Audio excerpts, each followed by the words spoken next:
Les fêtes de fin d'année n'y sont certainement pas étrangères. Les cas de grippe saisonnière continuent de progresser dans la région.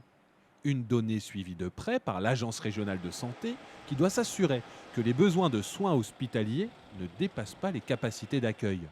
Aujourd'hui, c'est un risque que nous surveillons attentivement, puisque nous avons, bien sûr des services d'urgence qui sont très chargés, notamment celui de Tours, mais aussi celui d'Orléans. On a eu d'autres, services d'urgence dans la région qui ont été très chargés ces derniers jours.